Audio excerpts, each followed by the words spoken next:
ദുരന്തഭൂമിയിൽ 10 ദിവസത്തെ രക്ഷാദൗത്യം അവസാനിപ്പിച്ച് സൈന്യം മടങ്ങി. സൈന്യത്തിന് സർക്കാരും ജില്ലാ ഭരണകൂടവും യാത്രയയപ്പ് നൽകി. ദുരന്തമേഖലയിൽ നാളെ നാട്ടുകാരെയും പങ്കെടുപ്പിച്ച് ജനകീയ തെരച്ചിൽ നടത്തും. ഇന്ന് നടത്തിയ തെരച്ചിലിൽ ഒരു മൃതദേഹഭാഗം കണ്ടെത്തിയിരുന്നു. പുത്തുമലയിൽ 7 മൃതദേഹഭാഗങ്ങളും ഇന്ന് സംസ്കരിച്ചു.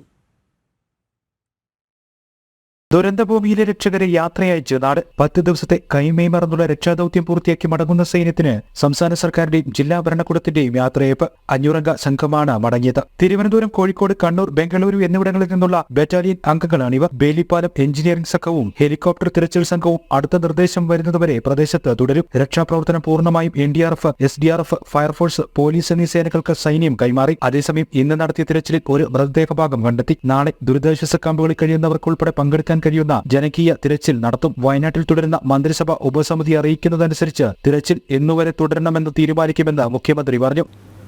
മുണ്ടക്കൈ, ചൂരൽമല പ്രദേശങ്ങളിൽ നാളെ ജനകീയ തെരച്ചിൽ പ്ലാൻ ചെയ്തിട്ടുണ്ട്. ദുരിതാശ്വാസ ക്യാമ്പുകളിലും ബന്ധുവീടുകളിലും മറ്റുമായി കഴിയുന്നവരെ കൂടി ഉൾപ്പെടുത്തിയാണ് തെരച്ചിൽ നടത്തുക. ദുരന്തത്തിന് ഇരകളായവരിൽ തെരച്ചിലിൽ പങ്കെടുക്കാൻ താൽപ്പര്യമുള്ളവരെ വാഹനങ്ങളിൽ വീടുകൾ നിലനിന്നിരുന്ന സ്ഥലങ്ങളിലേക്കും സുരക്ഷാ ഉദ്യോഗസ്ഥരുടെയും മറ്റ് തെരച്ചിൽ സംഘങ്ങളുടെയും കൂടെയായിരിക്കും ഇവരെ ദുരന്തമുണ്ടായ സ്ഥലങ്ങളിലേക്ക് അയക്കുക.